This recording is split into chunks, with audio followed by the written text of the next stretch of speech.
Welcome to the Startup Sessions, the #1 web show and podcast for trusting your gut, breaking the rules, and starting something meaningful, featuring in-depth interviews with acclaimed creative entrepreneurs that have succeeded at building their own remarkable businesses. I'm your host, Michael Knouse. You know, Vince Lombardi famously stated that leaders aren't born, they're made.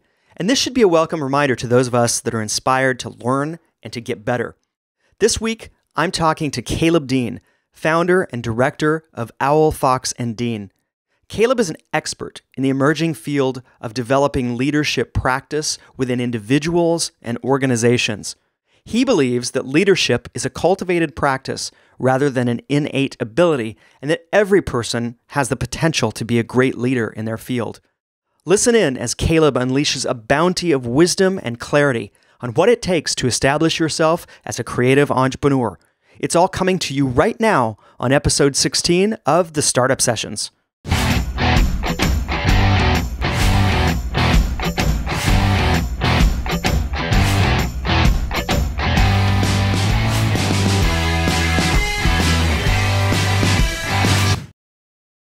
Hello, everyone, and welcome to a new episode of the Startup Sessions. Today, I'm super excited to have a new guest on with us. I have Caleb Dean with me today. Caleb, welcome to the show. Thanks, Michael. Absolutely. So Caleb and I met through a mutual friend of ours, Skylar Powell, who actually I interviewed as episode #1 on the Startup Sessions. And Caleb and I had coffee a couple of weeks ago, and I really came away from that meeting recognizing what a brilliant entrepreneur and leadership expert that Caleb is. And so having you on the show was kind of a no-brainer because you've got a pretty diverse background. And, you know, from my perspective, you've been super successful at combining a combination of your interests, your strengths, and what your clients need, which to me, that's kind of the magic formula, the sweet spot that as an entrepreneur, I try to aim for, and I think other people should aim for as well. So that's one of the things that made it really appealing to have you on the show and talk with my audience today. So a backgrounder on Caleb real quick. He's co-founder. Actually, are you founder or co-founder of your company? Founder. And okay. Yeah. Okay, so you're founder of a company called Owl, Fox, and Dean. And I just went to your website this morning, and you've changed it. Yeah, we relaunched it this week. I love it. Yeah. I mean, I went to it and I was like, whoa, it looks different and it looks great. I got some really strong messages coming from your website. So I'll link your website up for people to check out below. But, you know, websites are important. I was just talking about this on a show last week with someone on how to, you know, create a website that has, you know, simple and powerful messaging. And you certainly have that. The thing that jumped out when I looked at your site, like you say on there, this kind of encapsulates what you do. It says right there that you help your clients gain clarity around what is, imagine what can be, and implement what will be with clear vision and purpose. And what business doesn't need that? It's very powerful. That's what we like to think, right? It's very powerful. It's a very compelling message. Yeah. So congratulations on that clarity and that vision for your new site. So I know that you have a strong interest and background in leadership coaching, leadership strategies, and leadership systems. And I want to get more into that with you today. But let's start by having you tell us a little bit about your background as an entrepreneur and why you do what you do. Sure. Yeah, I am happy to tell the story. I grew up in a small town in Western Massachusetts. Thinking back, my grandfather, both of my grandfathers were entrepreneurs. I grew up on a piece of land which was first a dairy farm, then an apple orchard, then it turned into a camping area, and I kind of grew up with this kind of do-it-yourself mentality. Yeah. When I went to college at the University of Massachusetts and studied environmental design, and I studied environmental design because I've always been very fascinated by how the built environment can influence people and Yeah. and influence people's behavior. And I've really always been fascinated by very big systems. So I think my undergraduate thesis was around the impact of tourism on the spreading of ideals of sustainability. So Okay. it's something that's always been fascinated. So after I graduated college, I moved actually home to my hometown, and with this degree and a good friend of mine who has the same exact degree, we decided to just put it into practice. And there weren't a lot of opportunities in this town. It's called Shelburne Falls. It's in the Pioneer Valley in Western Massachusetts, and not a lot of opportunities for young professionals. So we decided to just give it away. We decided to do pro bono planning for the town. We linked up with a lot of real estate developers, and we're helping them vision out what new developments could be and look like, a lot of historic redevelopments. And from that, we got a taste of working for ourselves. Okay. During that time, we realized that there was a big need to bring community together and create a physical space that could help businesses get off the ground and bring kind of young people and nonprofits and startups and organizations together to really fuel kind of an economic, this is the big word, but economic renaissance in the town. It's kind of an arts community. There's a very high quality of life. People move there for that reason, but there's not a lot of kind of opportunity or hustle, I would say. Okay. So we built out. We took over 4,000 square feet and built out an incubator office space, and that was my first taste of entrepreneurship. Okay. I realized that I needed to spread my wings a bit, so I worked with the building owner, transitioned that space over to him, and then moved to Portland, Oregon 4 years ago. When I got here where we are now, I worked for an organization doing collaborative problem solving with communities and that surrounded natural resource issues in the West. I managed communications there for a couple of years. And meanwhile, I was also going back to graduate school at the Bainbridge Graduate Institute, which is an MBA in systems thinking and design. And that's where I got a taste of a lot of this leadership and design thinking around business. Yeah. So what I do now is directly related to the projects that I did back in Massachusetts. And the kind of my path here, because what I realized that there are so many meaningful projects that would benefit the world, and I realized that so many of them do not get off the ground because of poor communication and a lack of leadership within the project. So when about a year and a half ago, I was really ready to move on from my job, and I got to this place where I needed to understand my purpose and my deep understanding of why I do and what I do, and my skills and my strengths and the things that allowed me to get up and feel inspired every day.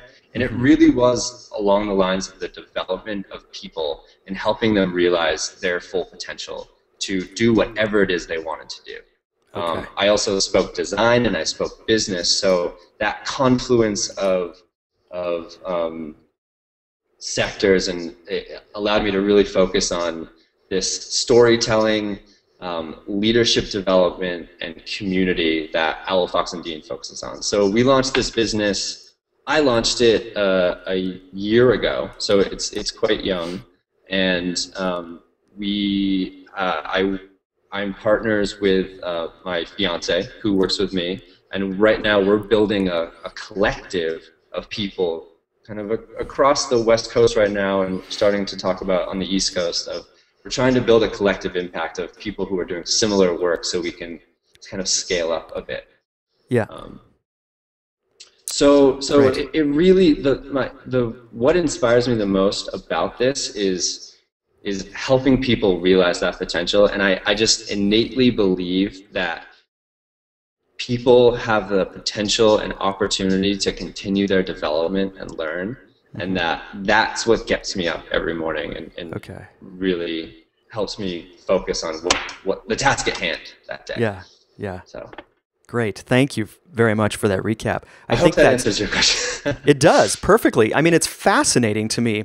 You know, like you have such clarity from my perspective about how you started, you started absorbing things at a pretty young age from an entrepreneurial perspective, but you kind of just brought things together in this progression as you launched that first entrepreneurial adventure, and then you went into your next job and your schooling, and how you wrapped all those things together in a pretty clear way and brought that and are bringing that out to the world, to businesses, to entrepreneurs is really, it's cool. It's fascinating.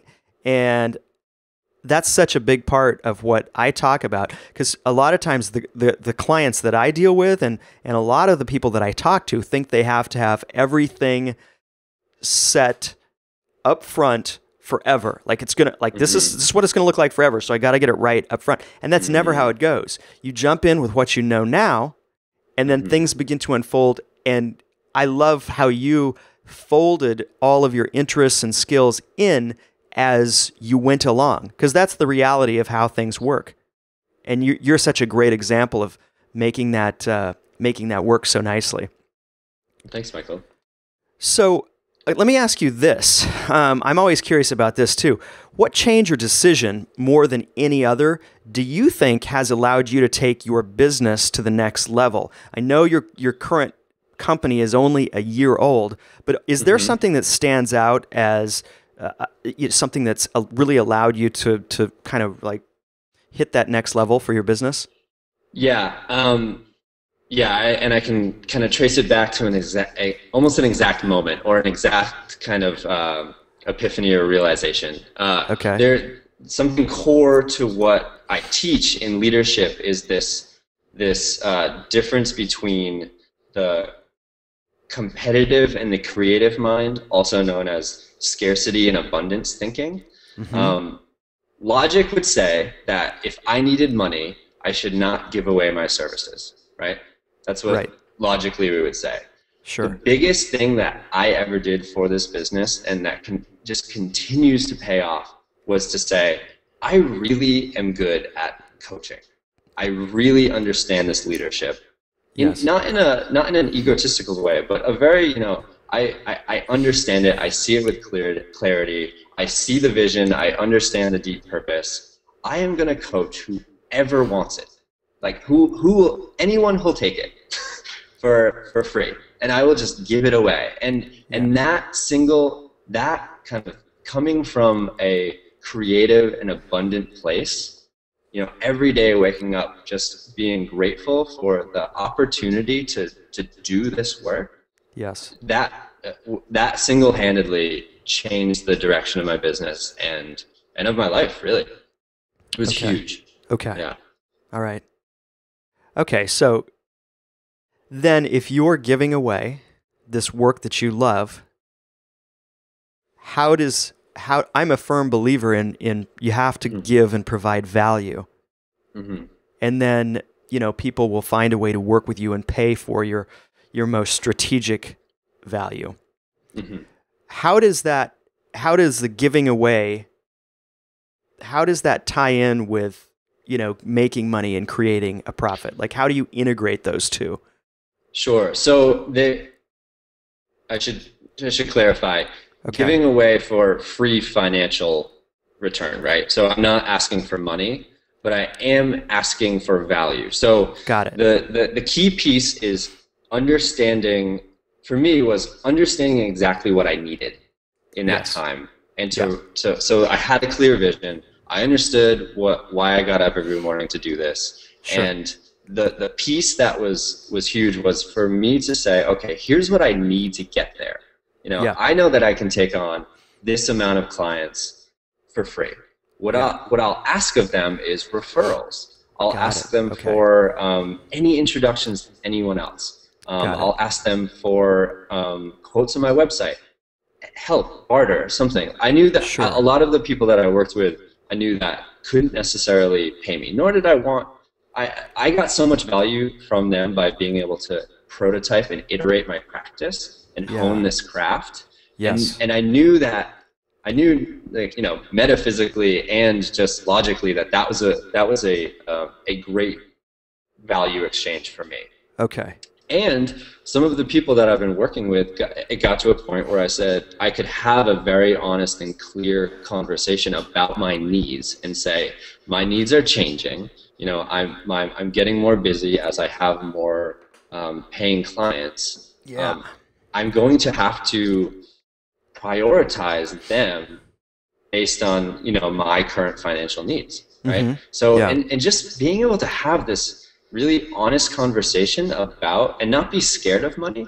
You know, I think it's what we exchange. It really is. You know, if we could barter everything, we might do that. But the chance that, you know, I have exactly what you need and you have exactly what I need is kind of slim. And that's why humans created money, right? As a form of exchanging. So, you know, for a time it works. I still do some pro bono work. I have clients who are still carrying through, and we have a clear relationship that says, you are helping me pick up clients, other clients, you are helping me prototype some of my new work. In return, this is what I need. And we have this really honest and clear communication, and that's what allows that to work. Got it. Okay, thank you for clarifying that. I get it now. Sure. It's not early, but I'm still waking up. Sure. No, it's fine. That is cool, and that's really important. That's something that I also adopted when I was starting this coaching practice, not quite a year ago, probably like 10 months ago. The coaching part of my business is I did that, and I still work with clients that we have an exchange of value that does not involve money. There's still a subset of my clients that's the arrangement. And that's you're right. It's a powerful way to get started and take your business, grow your business, and take it to the next level. It's very powerful. So thank you for that example. Sure. Yeah. It's been huge. All right. So this is another question that I love to ask entrepreneurs, successful business owners. Knowing what you know now, if you could go back in time, is there anything that you would do differently? Yes. Okay. There was a time when, let's see, the East Coast is different from the West Coast, and as you might understand, there's a bit of a facade, and I love the East Coast. It's you know, my home. I still relate to it. I felt the need when I was young, right when I graduated college and I was starting my first business, to take myself really seriously. And that is, because of that, I kind of turned off what I would call the learner in me. I said, I just went to college. I get what I want to do. I know what I want to do. The world is going to take me seriously. I don't need to learn more. I just need to go out and prove myself. Right? Yeah. And in a way that served me for a while, but it became this kind of loyal soldier that stayed with me for a while, and it started to not serve me after a while, right? And I look back now and I say, it would have been better if I kept some of that learner inside of me going, and just kind of the bright-eyed, like taking everything in, not just having my head down and knowing exactly what I thought was right. And that piece, I would go back and revisit. I guess I would say. Yeah. I love that. Have you heard of? There's a book called The Art of Possibility by the Zanders. It's a really great book, and there's this one chapter in it, and it's called Rule number 6. And rule number 6 is just a code for don't take yourself so fucking seriously, right? And Yeah. that, Yeah. and it's a really a rule to live by, because if we do take ourselves so seriously, we run the risk of opening ourselves up to other, new ways of learning and new ways of doing things, and Yes. we kind of shut the world off. Yeah. And that's what I would go back and ask myself, hey, is this serving you? That is really that's a great observation. That's something that I'm glad you brought it up. I mean, something about starting a new venture or a new business, and also I'm just speaking from my own perspective.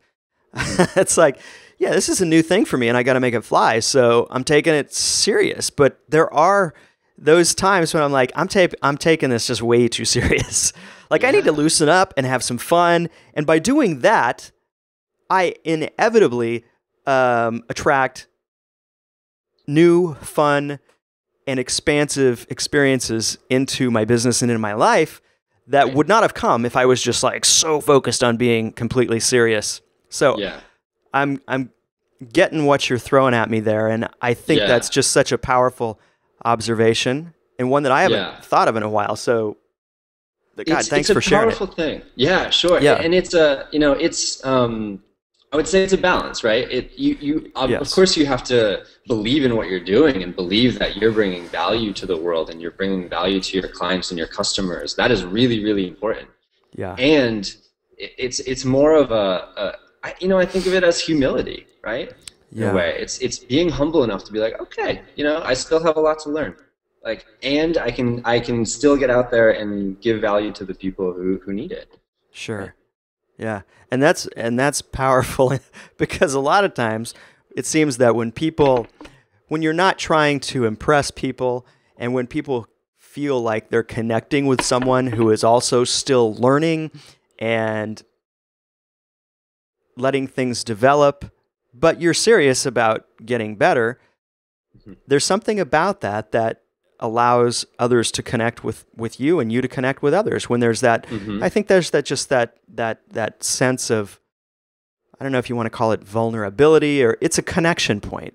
It makes you seem real, and people like to deal with something that's real. Right. Another example of this is, I'm a management and strategy and leadership coaching consultant, right? Yeah. Yes. Most of my peers are in their 50s, 60s. They're much older. They look different. When we walk into a room, you can get the sense of like, oh, whoa, okay, he's not who I expected necessarily, right? Like, what have you done? That's a great great question. So thinking back to that competitive, creative, scarcity, abundance, that polarity, right?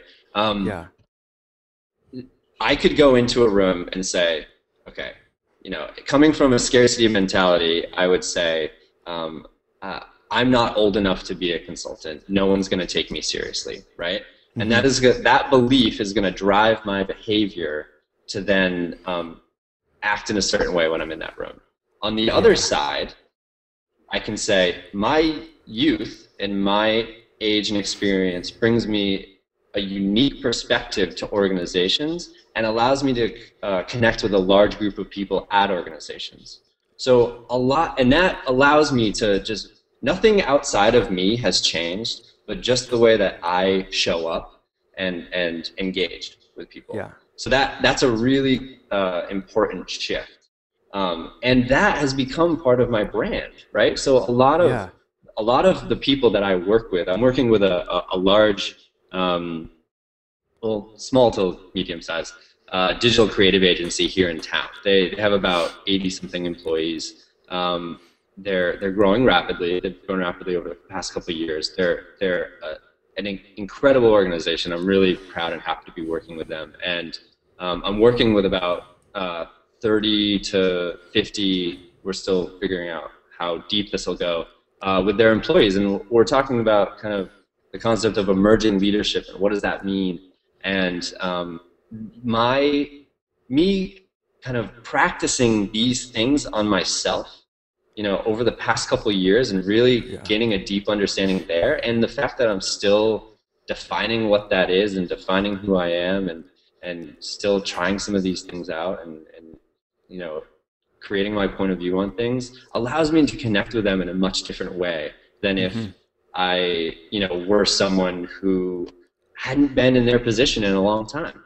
Yeah. And that as, using something that I could easily perceive as a detriment to me in my chosen profession, I'm able to then take and say, this is a real asset. And there's people out there who could really use this. And it allows me to do my job even better. So that's another example of that. It's a great example. I think that's one of the things that people often, they use it.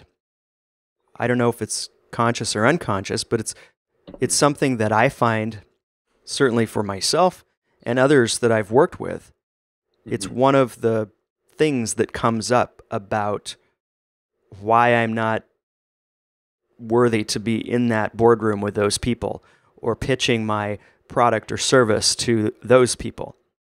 And what you've essentially done is rewired that whole process as to why you are the one that should be in that room with those people and the advantages of it rather than looking at the flip side of it. It's powerful. Yeah. And that's really, I like to think that we really don't have any control over anyone else. We can resort to physical control, but that never ends up working in the long run. We really only can control ourselves and our thoughts and our beliefs and our actions and our behavior. And that's what we can do. And that's, to me, that is the most powerful thing. And that's what I work in is like you said, I help people bring these kind of intangible things up to the surface so they can see them and say, oh, I can change this. This aspect of me either serves me or doesn't, or is a real strength of mine. How do I put it to use? Right? We have this control, and part of what I've been trying on myself and practicing and now teaching other people is how to activate that and find it and then put it to use. That's good stuff. That's really good stuff. Okay. So this might tie directly into what we're speaking about now, but I'll give you a chance to answer it from a fresh perspective anyway. Sure. And that is, what's the single biggest mistake that you find new entrepreneurs are making when they're starting a business or they're growing one? The single biggest mistake. Yeah. Okay. Going too big too soon. Okay. And that just kind of popped in my head, so let me try to explain that. So I believe very strongly in the basically all of what I do is around getting clarity of vision and then clarity of purpose. Okay. So what is it we want and why, right? Vision and purpose. What, why? To me, the sweet spot right there is the intersection, right? It's where those two connect that you can really access something magical.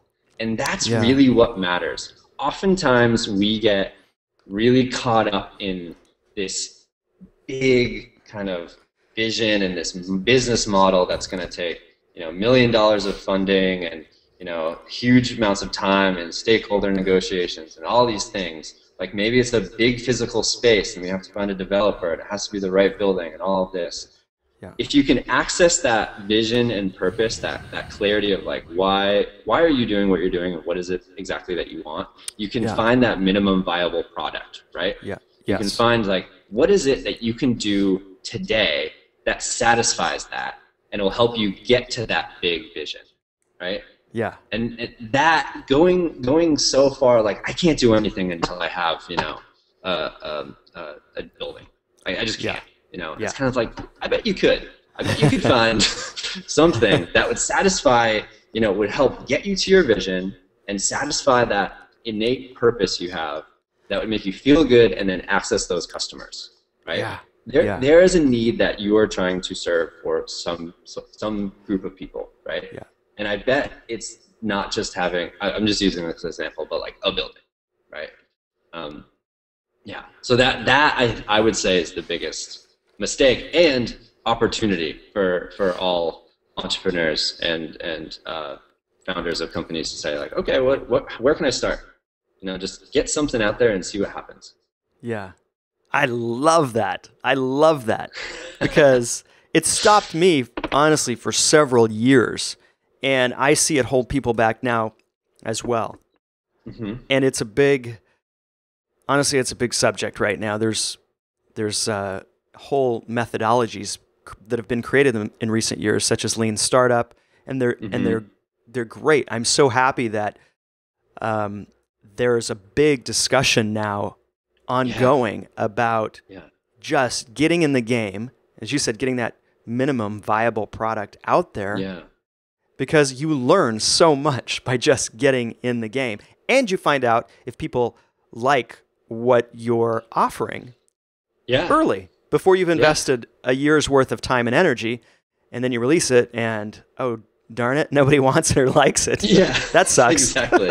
Yeah, it's not fun losing a lot of money for yourself or other people. No, and really what you've just described is getting that minimum viable product, service, whatever out there, and just getting in the game, getting your feet wet. And really, a lot of people that I speak with are in corporate jobs, and they want to kind of edge into something fun and meaningful, and they don't even have a lot of time or money to do that. So this would be the only approach that would really be effective for them. Yeah. And I think it holds a lot of people back too that think it's either all or nothing. So that's fantastic. We could talk on that subject alone for way longer than this this podcast, this web show could go. But I'm glad you brought that up. I'm really passionate about it, and it's so important. And great. Great subject. All right.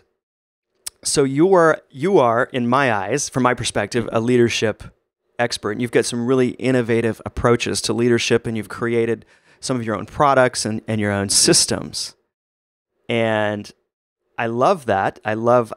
My natural curiosity just loves the fact that that's something you love so much that you delved in and you've created some of your own practices.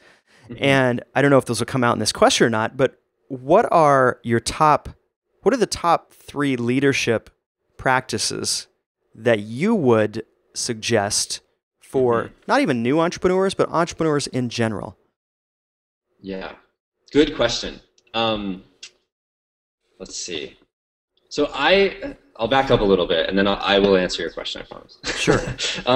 I come from leadership. From what I've seen, I have found leadership as from a different path than I would say most people in this field.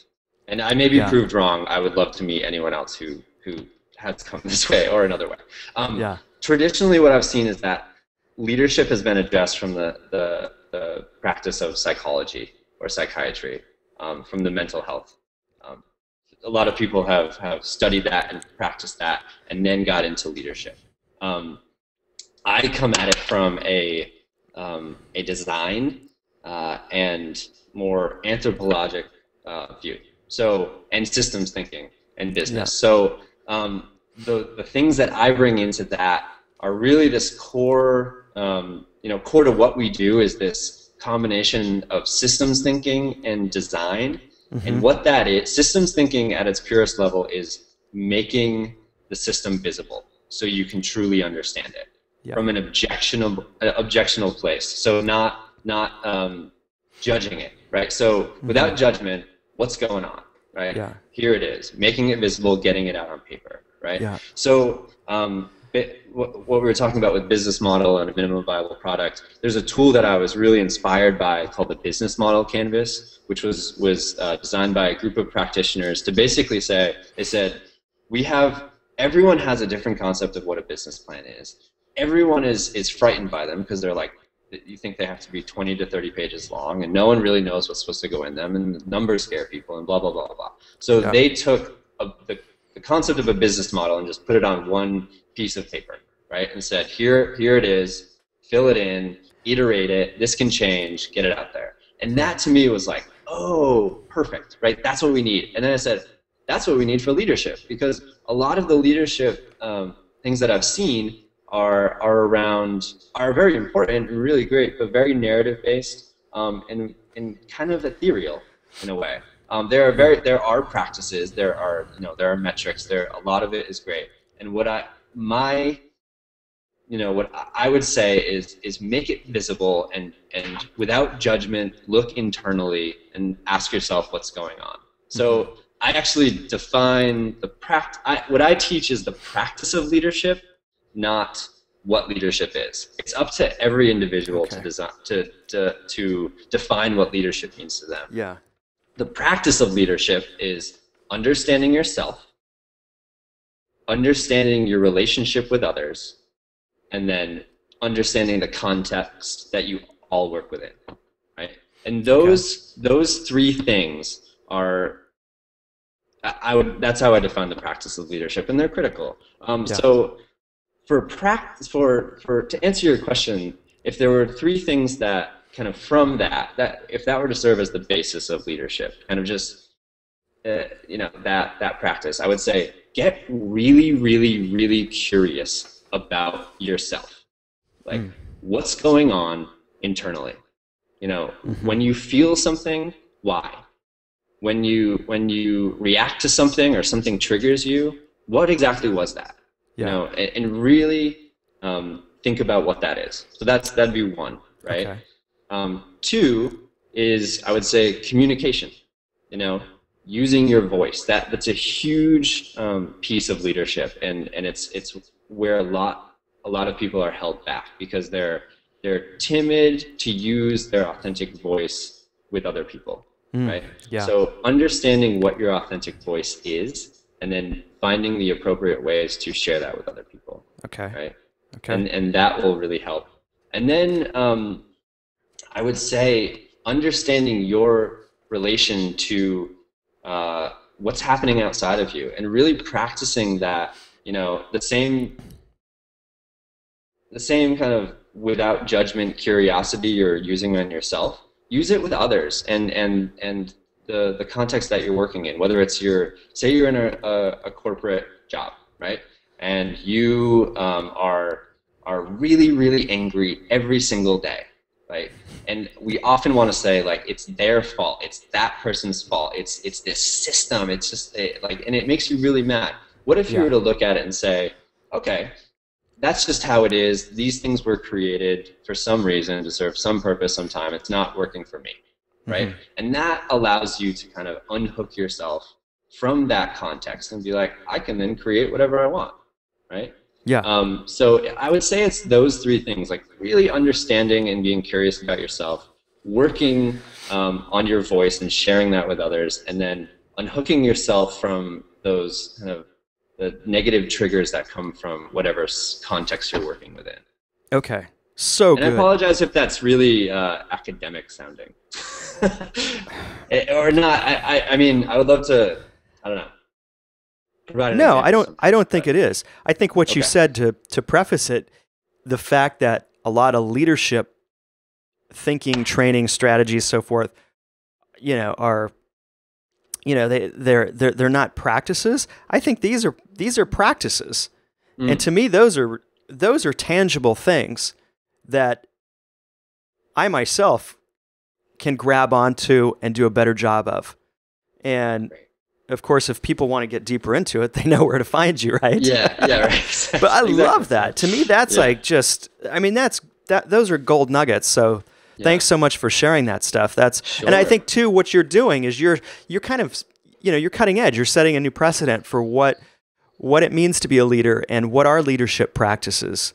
And that's my perspective, that you're bringing kind of a cutting edge new thing to the term leadership, or the concept of leadership coaching or leadership development. And I love that. So that word development is really critical there, because that is core to one of my mentors, a guy named Tom Walters, who's been doing this work for a long time and is very incredible. His basis, and I've learned a lot from what I teach, is a lot from what he teaches, and I've kind of brought my own systems and design thinking into it and made it my own. But what he uses something called the developmental model, and that is something that I love. So the reason why I love it is because it's a model in which everyone operates. So it says that humans are innately developmental, right? Spiritually, physically, mentally, cognitively. We're all developmental, and we have the opportunity to continue to develop every aspect about us, right? Yeah. So the big mistake we make outside of that is saying like, oh, that's a physically grown adult. They must be, emotionally or intelligently as developed, right? I guess we could look at Congress and say, there's an example of that. Yeah, exactly. Yeah. Not to bring politics into it. Anyway, and this model is something I really like because, I've done a lot of the different, personality tests, Myers-Briggs, strengths. Those things are all really great to help you understand yourself. Mm-hmm. But when shared with others, sometimes they can put you in a box, right? The developmental model, which is at its simplest form, is 5 levels that we all work within each day. We operate within and in different contexts. It allows us to be on the same path, helping each other out, get to the highest level so that we're all operating there throughout the day and throughout our lives. Okay. And the goal and responsibility is that when you understand what leadership is and when you can practice it, you then model it for other people and you help bring them up. And that's why it's so important. And that's why it's like we get stuck in these like, I'm an ENFP and therefore, I don't like finishing things. It's really, we can get pigeonholed and put in a box that way. And with this, the goal is to really help yourself first, and then help everyone else around you rise up. That's great. Yeah. That's great. I mean, I love that model. We touched on it when we spoke before, but going into it a little more, I love it even more. I don't know, you're just saying so much good stuff. Well, I hope so. Thanks. Yeah, this is a fascinating interview, and it's so packed with, I guess it's packed with things that are so foundational, important to people that are even thinking about having their own business or doing their own meaningful work. It's like so important and so foundational. Yeah. And even if you're what's the term? An intrapreneur. If you're in a business, but you're maybe in a startup that allows you a lot of leverage to be creative and do your own thing. Even within that environment, this is very foundational material. Right. So, because really it is. It's understanding yourself. The thing with relationships, the second piece is that most things we do of substance are with other people, right? So we have to take care of those relationships. So understanding how we are in relationships and how that works. And then understanding the context we work within, right? If we don't truly understand that context, how are we supposed to leverage it to get what we need? Yeah. Right? Yes. So so good. So good. Yeah. And you know what? This kind of ties into something that I hear a lot from people, and I've witnessed it in myself and also with others in the corporate environment, and I've also seen it and had to deal with it as an entrepreneur, and that is, you know what? If you feel shy or hesitant or fearful about stepping into a leadership role, what's the single number one suggestion that you would give to someone who's feeling that, who's really like, they're in a meaningful business that they really want to grow, and they're going to have to step into a leadership role, but they're really hesitant and they're fearful about doing that. What's the number one step that you would give someone to move forward, to take baby steps forward? I would say ask really good questions. Okay. Just practice asking really good questions. And this ties back to that learner, right? Because oftentimes people will say something like, a client of mine recently was, she was getting brought into a pitch, right? And what happened was she was triggered to say like, oh, okay, like why am I being brought to this? Like that was her first instinct. Yeah. And if you switch that to what is the purpose of me being there, that allows you to have this really constructive learning conversation with whoever it is you're working with, right? So there's the practice of inquiry. Again, not to get too academic, but it's just asking really, really good questions that start with what, right? That open things up, right? Sure. So rather than I think the classic example is, your kid comes home from school and you want to have a conversation with them, and they say, and you ask them, "How was your day?" And they go, "Good," and they go to their room, right? You could then, an alternative to that would be like, "What are 5 things that you learned today?" And then they're kind of like, and then they have to stay and engage with you, right? So before, we often get triggered, and by kind of something new and daunting. If we can kind of step back and say and ask kind of those questions that will help us understand more clarity, to get more clarity, and to understand the context, that's a great way to start. Just have an honest conversation with someone and be like, what are your expectations of me in this new job? What would you like to see in a year from now? And so back to that vision and purpose, right? We each have a vision and purpose. Every, relationship we're in probably has a shared vision or purpose. And the jobs we have, the organizations we work in have a vision and purpose. And if they're aligned, that's when the magic happens, right? Yeah. When they're more closely aligned, that's when we can really do great work and feel like we're operating in a really healthy system. So I would say for a young leader, get as much context as possible. What I see people do is they get we assume, right? So I was just listening to this. Here's a good example. There's this story I heard on NPR recently about talking to your children about cancer, right? So this boy was playing baseball with his dad one day, and I guess he just whaled the ball and hit his dad in the leg, and it hurt, right? Gave him a bruise. A few months later, his dad was diagnosed with melanoma on his leg, right? What happened, because they didn't talk to him about the cancer, he assumed that he had given his dad cancer because he hit him with a baseball in the leg. Right? Oh, wow. And this is what we do as human beings. We make shit up. We just make things up until we know for sure. So if you're feeling like, oh God, I'm not quite sure, why I'm being promoted, or I'm not sure why I'm not getting a raise, or I'm not sure, how I fit into this organization, ask. Just go get some clarity, right? When I left my job a year or so ago, what was happening before then was me feeling kind of angsty and feeling like, oh, God, I don't know if there's a future for myself, and I don't know, if they can meet my financial needs because I just went to grad school and now I'm going to have these loans, and I just so I just made up this story in my head of like, oh, they don't appreciate me, right? Yeah. Which is, of course they appreciated me. They're great people. Like I love every single one of them that I worked with, but because I didn't know, I just made something up.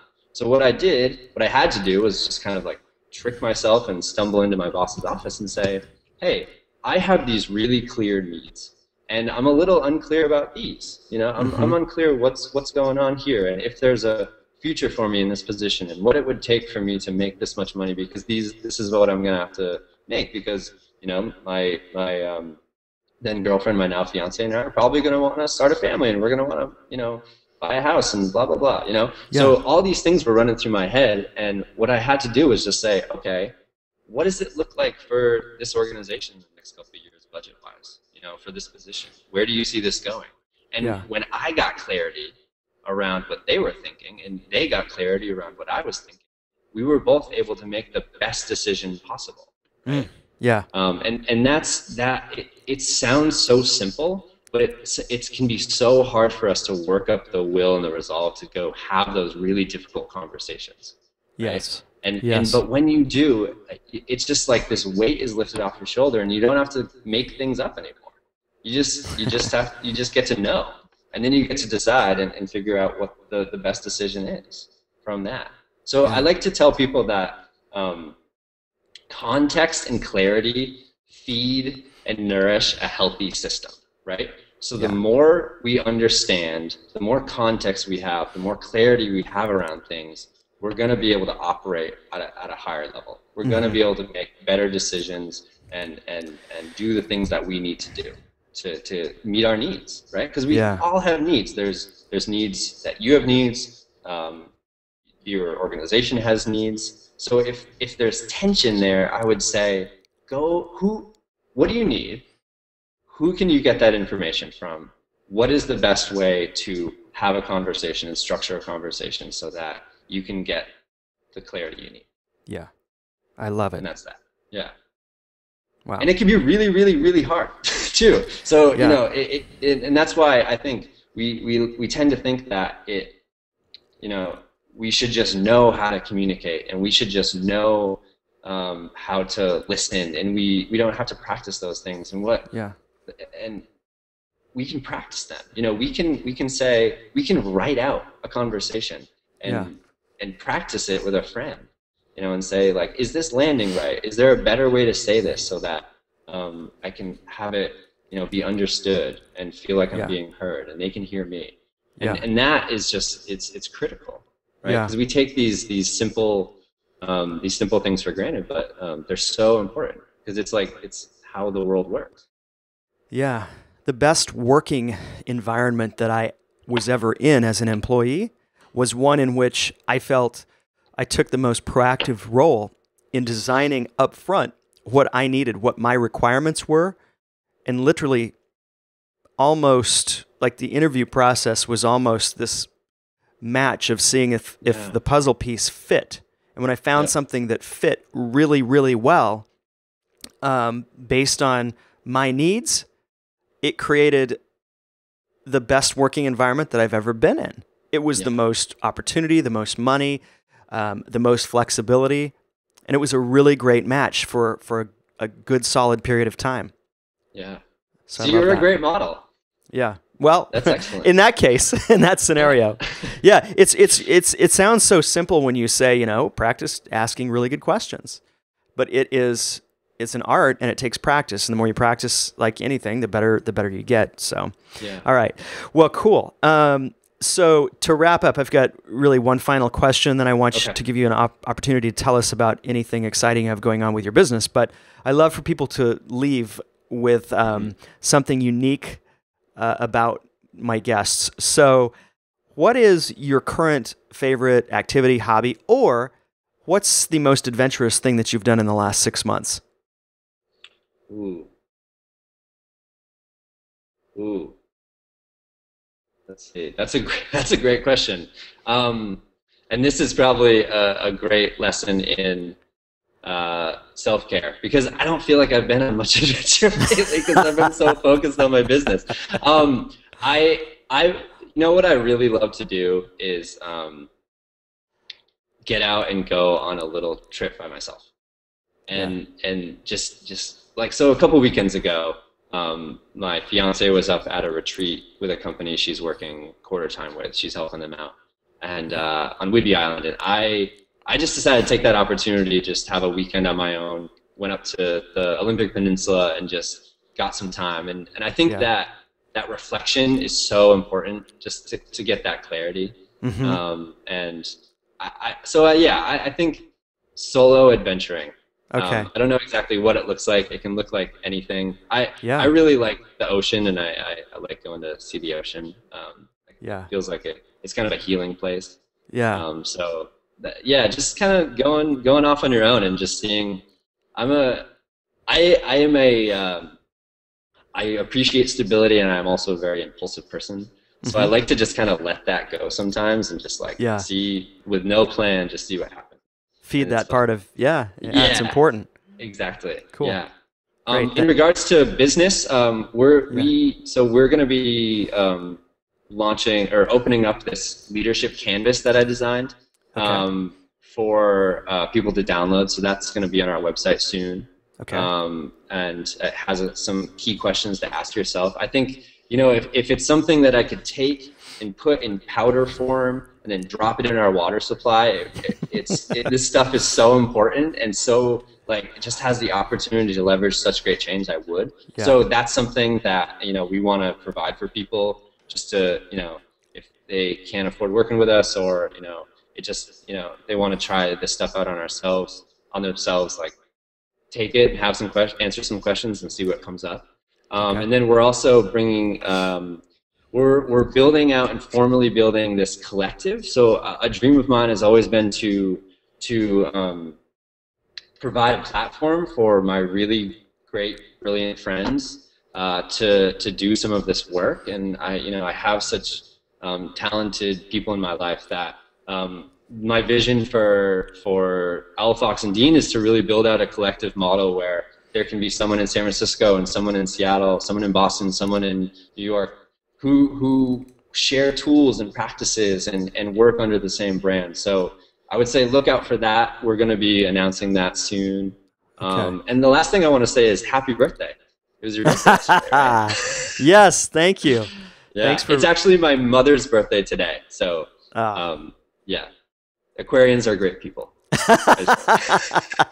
Thank you. Thanks for busting my chops on being another year on the planet. Very cool. All right. Yeah. So one last thing, if people want to get in touch with you, what's the one single best way to do that? I would say Caleb at owlfoxdean.com. Okay. And ask me a really good question. Cool. I love it. Great. And I'll link that up along with your website and everything in the show notes for this episode. Fantastic. Well, my friend, you've bestowed a ton of wisdom and some of your greatest inspiring thoughts, and I've certainly appreciated this time, and I know that all the listeners and viewers will too. So thanks very much, Caleb. Have appreciated this time, and it's been great having you on the Startup Sessions. So thanks for listening, everybody, and we'll see you next week on another brand new episode of the Startup Sessions. Take care. Thank you. Hey, if you enjoyed this interview, be sure to go to thestartupsessions.com and sign up to have the latest interviews delivered to your inbox weekly. All of these interviews are also offered on video at thestartupsessions.com, or get the audio version via the Startup Sessions podcast. Just hop on over to iTunes and subscribe to the podcast there. Thank you so much for listening and watching. I know that your time is valuable, so I do my very best to provide the most inspirational and actionable content for creating a meaningful business. I'll see you on the next episode of the Startup Sessions.